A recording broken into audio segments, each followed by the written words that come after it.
Voto do ministro Fux muda toda a situação em Brasília, causando uma reviravolta e pode levar esse julgamento para o plenário, onde teremos 11 ministros e não apenas os 5 ministros amigos de Lula. Depois do voto do Fux, você vai ver aqui agora o que vai acontecer, pessoal. Houve uma reviravolta e tem uma questão que vai levar esse julgamento para o plenário. Eles queriam prender Jair Bolsonaro ainda esta semana, logo após o término desse julgamento. Porém, pessoal, se deram mal porque o Fux atrapalhou a festa da esquerdada toda. Veja agora, o Deltan Dallagnol vai mostrar isso aqui e vai explicar tudo. O que vai acontecer agora? O jogo virou, pessoal. Veja aí, voltamos em seguida. Gente, para resumir até agora, como que Fux votou, tá? Das 7 questões que foram submetidas ao julgamento agora da turma, até agora, sobre os quais ele votou, ele decidiu de modo favorável em 6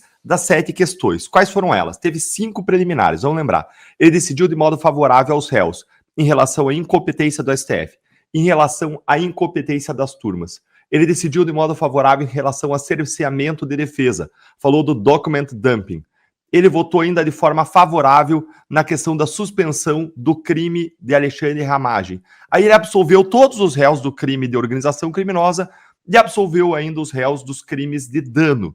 E só votou acompanhando Moraes em relação à validação da delação premiada de Mauro Cid. Foi o único caso em que ele votou de modo aí favorável, vamos dizer assim, às teses do ministro Alexandre de Moraes. O voto do Luiz Fux foi absolutamente bombástico. O ministro Luiz Fux, ele anulou o julgamento do Bolsonaro, ele detonou a condenação de Moraes e ele não deixou pedra sobre pedra. Então para tudo o que você está fazendo aí, que vale muito a pena você ver isso. O voto acabou de acontecer, até agora foi suspensa a sessão de julgamento, ele ainda vai falar sobre as acusações de golpe de Estado, abolição violenta do Estado Democrático de Direito, mas ele já julgou uma série de pontos essenciais nucleares. Você vai entender o tamanho da importância de julgamentos serem conduzidos por juízes técnicos, de carreira, ou então, no mínimo, imparciais, que não é o que está acontecendo com o Bolsonaro. O voto de Fux é histórico pela técnica jurídica perfeita e pela humilhação que ele está impondo a Moraes e a seus aliados da ala norte-coreana aí do Supremo Tribunal Federal. Fux, já no começo do seu voto, ele lacrou com uma forte frase de efeito dizendo: não compete ao STF fazer juízos políticos, mas sim aplicar a lei. Vou repetir. Não compete ao STF fazer juízos políticos, mas sim aplicar a lei. E em seguida, Fux mandou um forte recado. Ele disse, olha, não importa a visão política sobre o que seria melhor ou pior, mas importa o que diz a Constituição e a lei. Fux também deu um recado claro aos colegas, dizendo que nós precisamos ser um exemplo para os 8 mil magistrados do Brasil. 18 mil magistrados, e o STF precisa ser um exemplo. Quando o STF erra, o mau exemplo vem de cima. E ele afirmou que há uma outra responsabilidade ainda do STF, que o STF é a bússola de legitimidade constitucional de uma sociedade plural, mas que é uma sociedade una em seu clamor por justiça.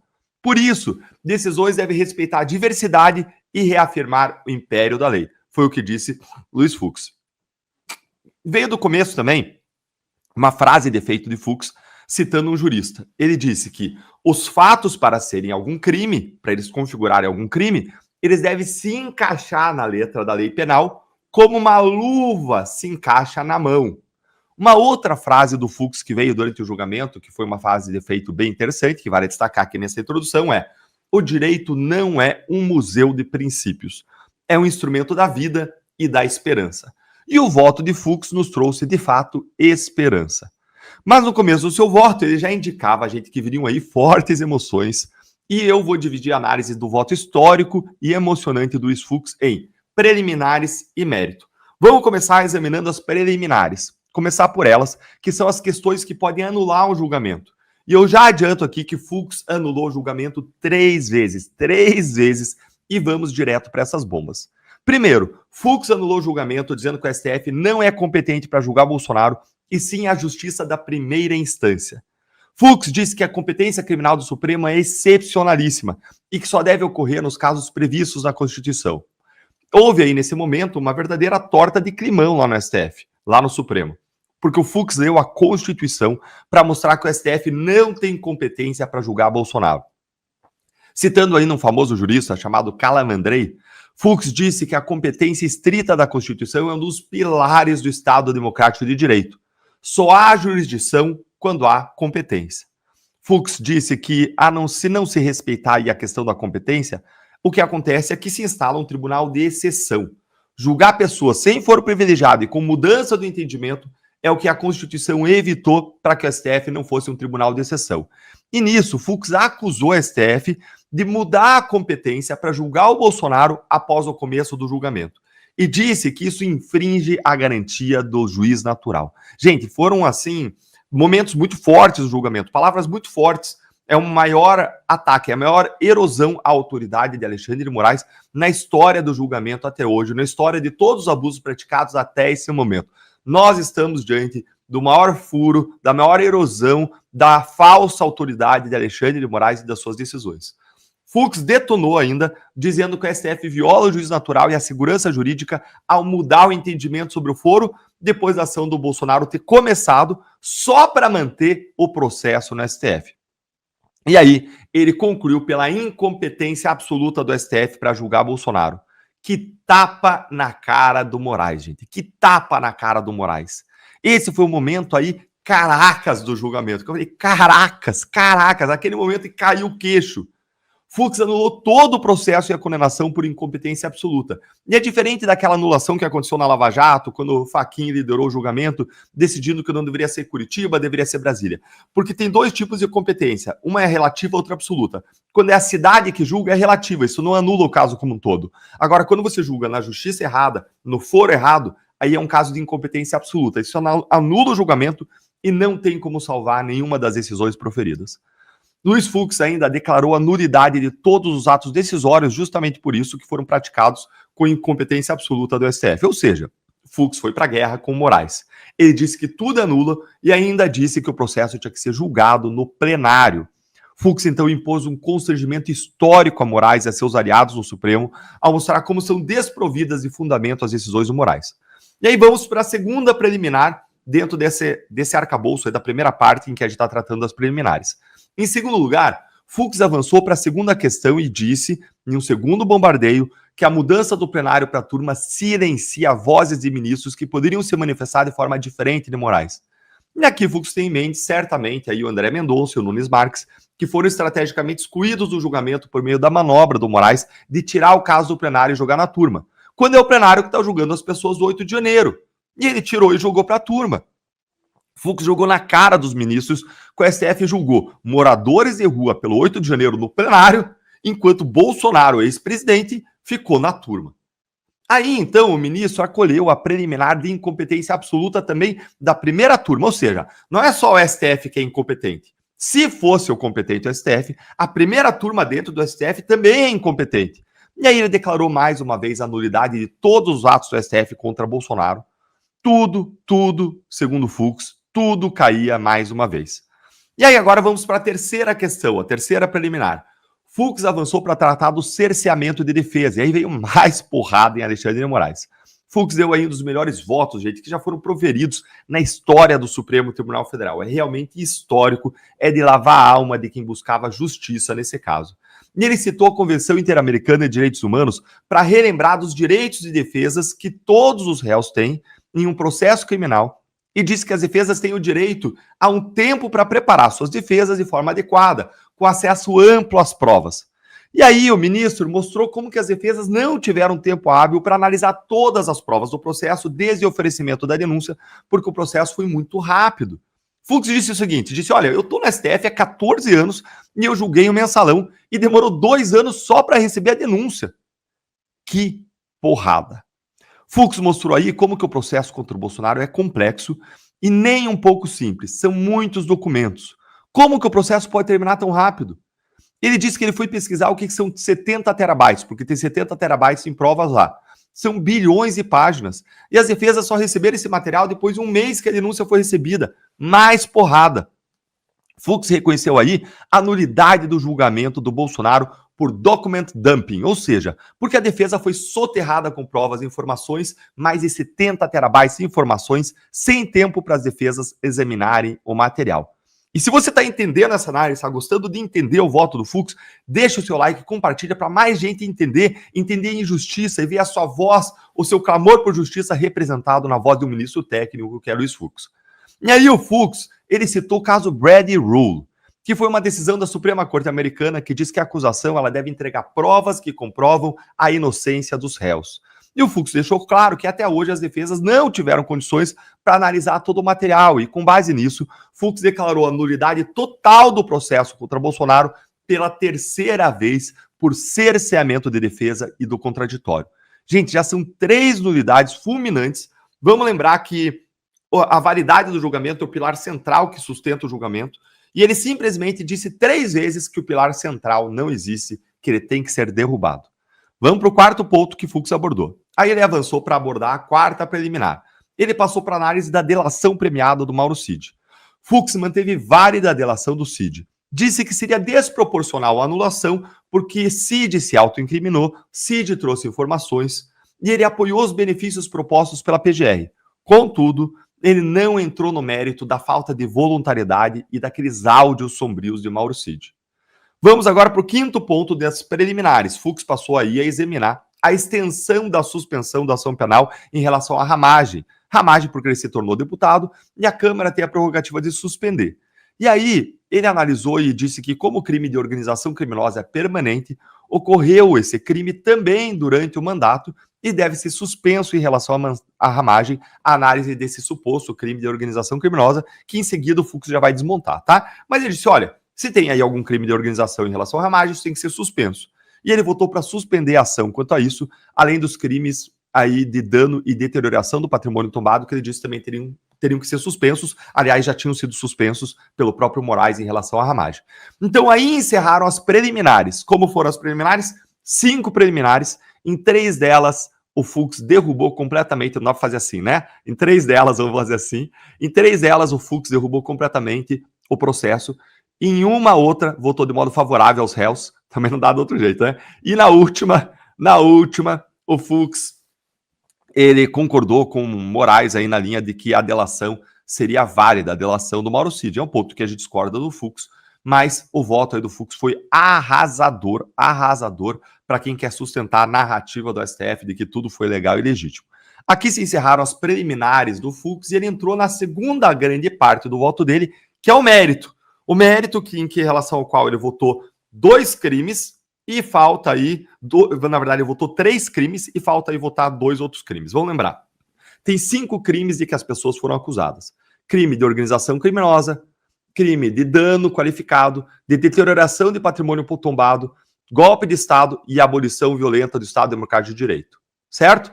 Olha como é que o Fux votou e eu vou explicar para vocês em seguida. Não perca os detalhes, vale muito a pena ver, mas de modo muito breve, tá? Fux detonou, derrubou o crime de organização criminosa, já vou explicar para vocês por quê. Ele disse que os 2 crimes de dano e de deterioração de patrimônio tombado tem que ser um só. E ele respondeu algumas críticas que alguns ministros estão fazendo em relação a ele, dizendo que ele está sendo contraditório em relação aos casos do 8 de janeiro. E ele disse, eu aceito revisar os casos, o que é um excelente sinal para os presos do 8 de janeiro, ou seja, o julgamento do Fux agora pode ter impacto sobre os casos do 8 de janeiro. E ele disse que não tem como você vincular Bolsonaro e os outros réus aos crimes de dano que foram praticados por manifestantes, sem você ter um fio de prova que mostre a ligação entre eles e os manifestantes, nenhuma ordem de destruição de patrimônio. Ele disse, olha, seria você tratar as pessoas aí com um paternalismo imenso, como se elas não tivessem vontade própria, aquelas pessoas estavam agindo por vontade própria. Então ele disse que não só os 2 crimes devem ser julgados como um só, um absorve o outro, mas que não existe prova em relação aos réus desses crimes. Então, além de absolver por organização criminosa, ele absolveu por esse segundo conjunto de 2 crimes. E aí, falta tratar dos 2 últimos crimes e a sessão foi suspensa. Mas deixa aqui eu trazer alguns detalhes para você que é importante para você entender, tá? Porque aqui o Fux trouxe, então, mais surpresas para nós. Isso porque o Fux absolveu, como eu disse, todos os réus pelo crime de organização criminosa. Ele ficou mais de 1 hora fundamentando esse ponto. Por quê? Ele mostrou como todos os autores, toda a doutrina, todos os autores jurídicos que escrevem livros, que tratam desse crime, eles falam que existem requisitos para que o crime aconteça. E dentre esses requisitos para existir o crime de organização criminosa estão a permanência e a estabilidade da organização para a prática de crimes, ou então uma associação para a prática de crimes indeterminados. O Fux citou ao tratar desse assunto o Nelson Hungria. Ele disse que a lei penal é um sistema fechado. Ainda que haja lacunas, elas não podem ser supridas pelo arbítrio judicial, pela cabeça, pela vontade do juiz, por vozes na cabeça do juiz. Se um ato é antissocial, mas não está previsto na lei como crime, ele é impunível. E ele disse o seguinte, ele disse, o momento que o juiz se mostra mais severo do que a lei, ele não está fazendo ser cumprida a lei. Foi a frase que ele disse. Forte, né, pessoal? O momento que o juiz se mostra mais severo do que a lei, ele não está fazendo ser cumprida a lei. A quem será que ele estava se referindo aí, hein? Conta para mim aí nos comentários a quem que você acha que o Fux, para quem que ele acha que para quem que você acha que ele estava dando essa indireta ou talvez uma direta. E aí o Fux disse que ele não ficou provada a permanência e estabilidade para a prática de crimes determinados, nem uma associação aí para a prática de crimes indeterminados, ou seja, não estão presentes os requisitos do crime de organização criminosa. O que houve, segundo ele disse, e usando aqui uma linguagem jurídica, ele disse que o que houve foi concurso de pessoas, ou seja, o que houve foi a junção de pessoas para praticar crimes. Isso não é um crime independente como crime de organização criminosa. E mais, ele disse ainda que se houvesse organização criminosa, não haveria a qualificadora de organização criminosa armada. O Fux ele frisou que para haver o crime de organização criminosa é necessária então uma associação permanente e estável que não tem crime quando tem uma aliança transitória circunstancial entre as pessoas. Ele disse bastante também dos requisitos aí para que um grupo que pratica crime seja entendido como organização criminosa. Disse que é preciso dolo, estrutura organizacional, divisão de papéis, finalidade de uma vantagem ilícita, estabilidade e permanência, infrações penais com pena máxima maior do que 4 anos.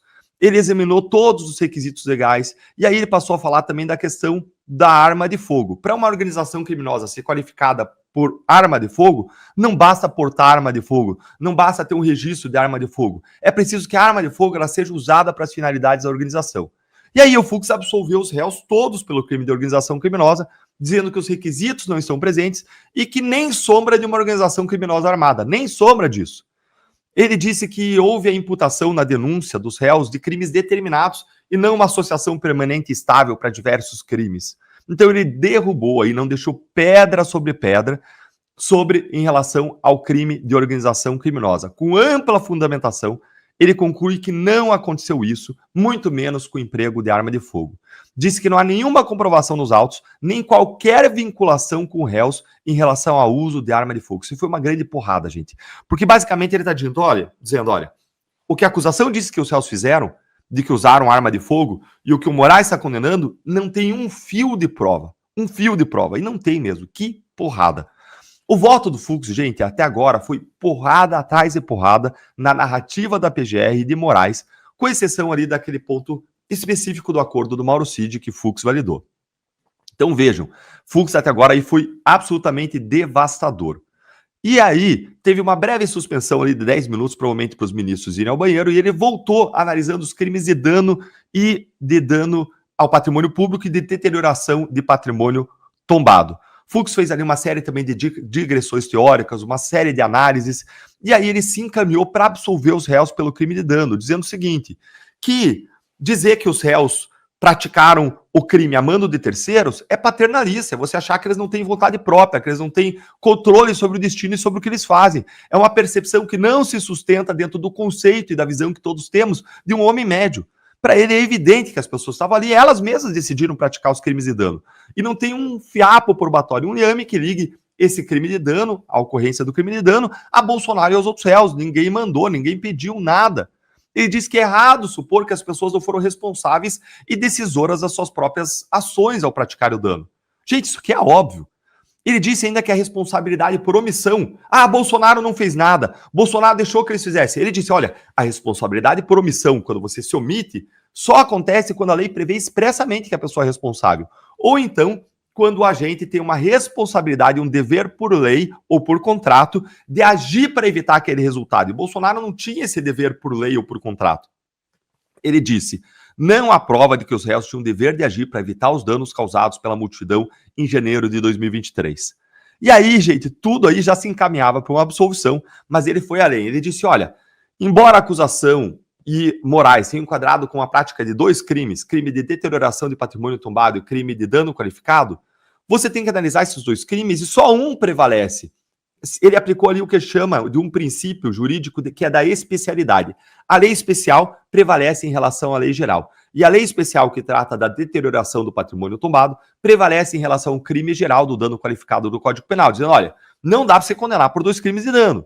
Cabe aplicar só um deles. Se fosse aplicar um, seria o crime de deterioração do patrimônio tombado. Mas não existe vínculo desses crimes que foram praticados pelos manifestantes de 8 de janeiro com os réus desse caso. E, gente, ele respondeu aí às críticas dos ministros, da imprensa, né? Ele dizendo que ele aceita rever as penas dos réus do 8 de janeiro. Gente, importante, recado importante aí, mais uma vez. E o Fux disse, ninguém pode ser condenado por um dano de terceiro se você não contribuiu para esse dano. E se você não se omitiu, tendo alguma prova de que você tinha obrigação de agir.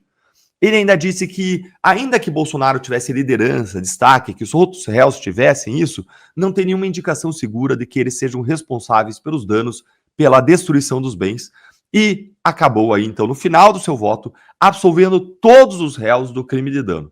E disse que fazer diferente seria responsabilizá-los sem culpa ou sem dolo. Aquilo que eles chamam de direito de responsabilização objetiva. Ou seja, gente, vamos fazer aqui um panorama. Das 7 questões julgadas até agora, Fux decidiu de modo favorável aos réus em 6 delas. 3 nulidades, 1 suspensão, 2 absolvições. Votou com Moraes só na validação da delação do Cid. Foi extremamente forte, fortíssimo o voto do Luiz Fux. Ele lembrou, inclusive, o julgamento que ele fez da Débora do Batom, disse que a Débora não invadiu nenhum prédio, não tinha prova nenhuma. E aí ele condenou só por dano a um bem tombado, que era o que tinha prova em relação a ela. Foi uma pena de um pouco mais de 1 ano de prisão, irrisória comparada com as penas dadas pelos outros ministros, de 14 anos de prisão. E, citando o caso Débora, ficou aí muito ilustrativa a injustiça, mais uma vez, das condenações que vêm sendo praticadas pelo Supremo Tribunal Federal. Fux, em resumo, lavou a alma de todos nós que enxergamos múltiplas injustiças no julgamento contra Bolsonaro e outros réus. Não é julgamento de Bolsonaro, é julgamento contra Bolsonaro e os demais réus.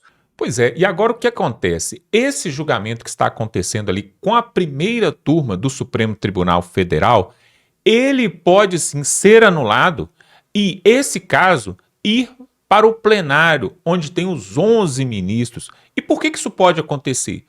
Porque por essa divergência do Fux e ele constatando e declarando que é ilegal, que é infundável e que não deveria estar ali na primeira turma, nem mesmo está no Supremo Tribunal Federal esse caso. Por quê?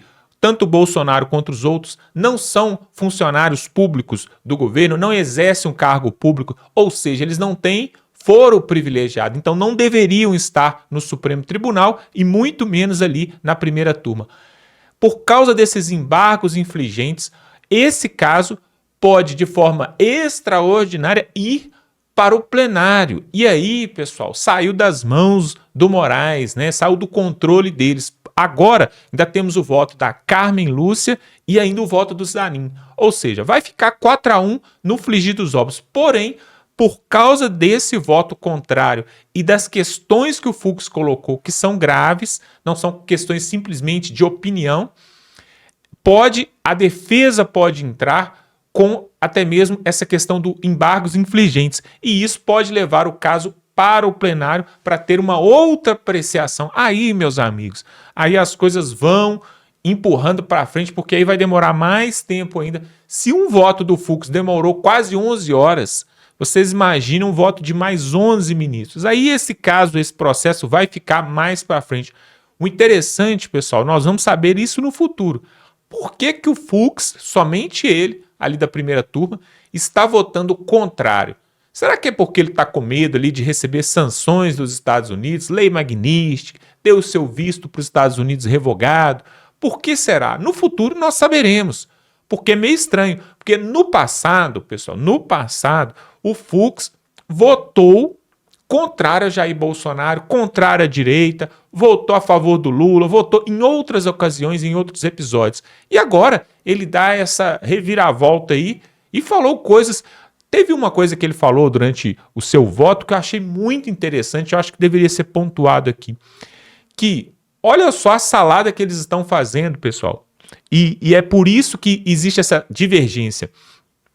Na verdade, o Fux falou assim: vocês estão colocando aqui 3 fatos isolados, estão colocando dentro de um mesmo processo para poder tentar incriminar Jair Bolsonaro e os outros 7 réus. Foi mais ou menos isso que ele disse. E que 3 fatos que são esses? Ele separou. Uma coisa é o encontro de Bolsonaro com os embaixadores, a live que Bolsonaro fez ali no Planalto e também subir no carro de som, né? E ele está sendo acusado de abuso de poder. Isso é uma coisa isolada, isso é uma coisa, ok? Ele estava insatisfeito com a perseguição do judiciário e por isso teve essas ações.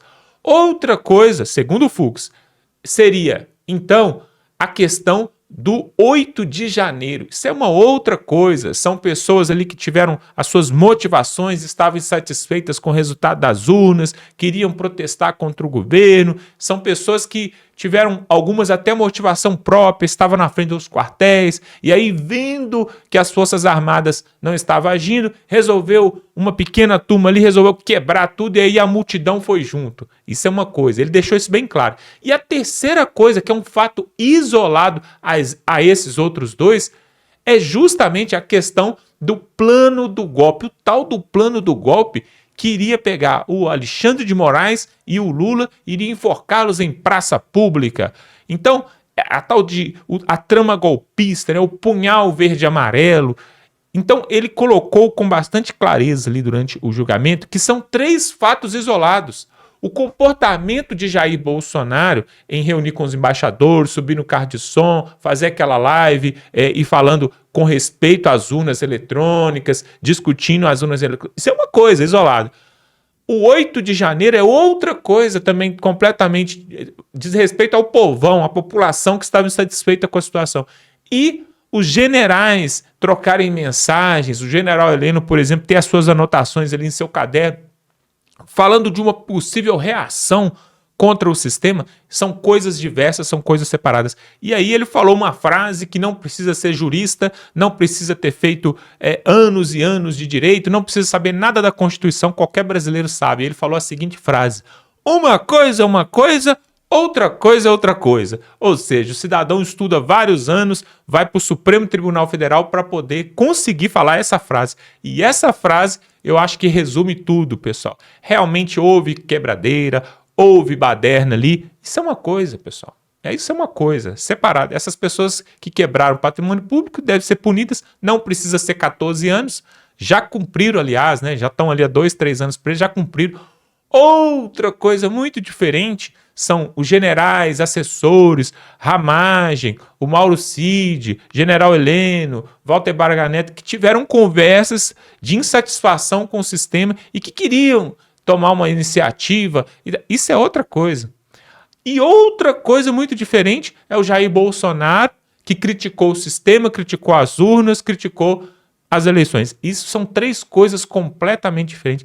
Acho que agora ficou bastante claro, né, pessoal? Eu não tinha ouvido ainda uma explicação como essa que o Fux deu. Não tinha parado para pensar que olha como que eles fizeram. Eles juntaram tudo, fizeram uma salada e falaram, não, isso aqui é o golpe.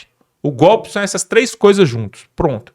Só que o Fux, de uma forma bastante justa, ele soube separar cada um e falou assim, não, houve uma insatisfação com o resultado das urnas, normal, criticar ainda não é crime no Brasil, e é só isso. Pune essas pessoas que quebraram lá, pronto. E aí, pessoal, ele desbancou toda a narrativa de golpe. Agora, fica essa expectativa. Será que a defesa, promotoria, PGR, será que alguém vai pedir aí para ir para o plenário, né, por causa dos embargos infligentes, né, que são o quê? As inconsistências durante o julgamento ali na primeira turma do STF. Vamos aguardar. O clima está tenso em Brasília, fortes emoções, e por isso eu quero te convidar para se inscrever aqui no canal. Para quê? Para para você ficar ligado e não perder nada. Aqui nós vamos trazer tudo de forma mastigada, de forma que você vai entender e não vai ficar com nenhuma dúvida. Então se inscreva aqui, gratuito, pessoal, não paga nada. E você que vai ganhar, porque você vai ficar bem informado. Eu, se fosse você, se inscrevia agora. Dá um like também. Algumas pessoas falam que clicam no joinha e que ele não funciona, ou tá funcionando ou não tá. Verifica aí, clica aí. Tamo junto e até a próxima.